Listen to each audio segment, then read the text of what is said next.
Magandang araw. Panibagong bilad na naman. Panibagong bilad ng palay.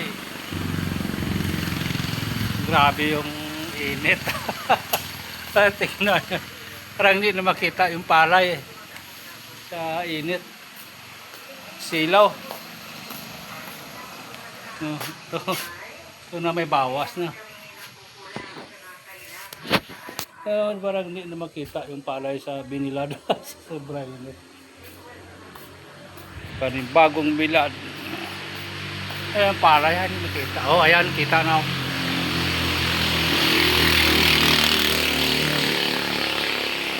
Apat na kaban lang yung magkasya kasi apat lang naman yung bililaran ko.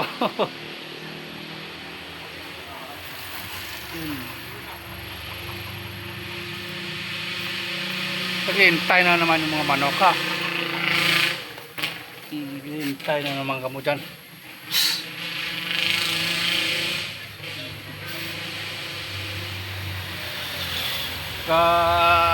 Tatapos lang ng pagiling.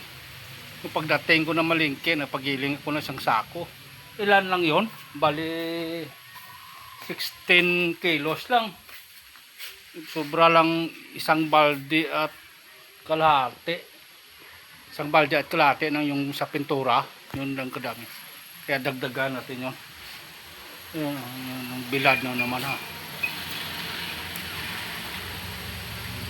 Ini bagong bilad.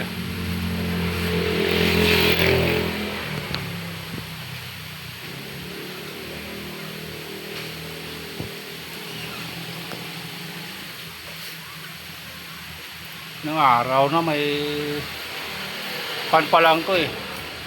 Flyang pa lang to eh. Isang mga pangatlong bilad bago mag-uga kasi dito pag naglagay ka alas 10 tapos matapos yung init dyan mga alas 2 wala nang init kasi may kanya dito, may kahoy dyan sa kuana. Dito may kahoy kaya hindi maghapon yung init, kunti lang init, ilang oras lang kaya tsaga sa mag-ukay-ukay.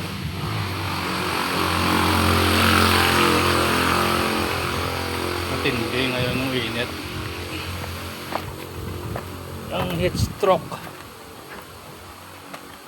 Dito nakabanta yung mga manok.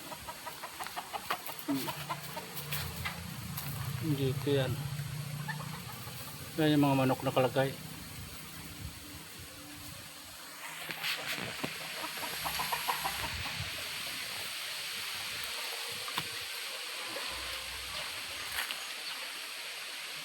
Banabato.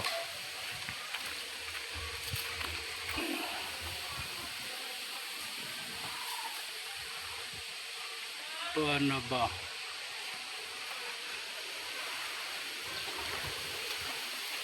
Ano Copper? Bantayan yung palay na yan para diretso yung pag-ukay. Ano ka? Ha? Bantay ka manay? Ha? Bantay ka manay? Bantay masadya.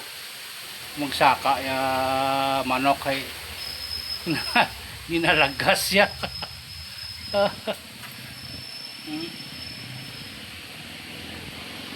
Wow.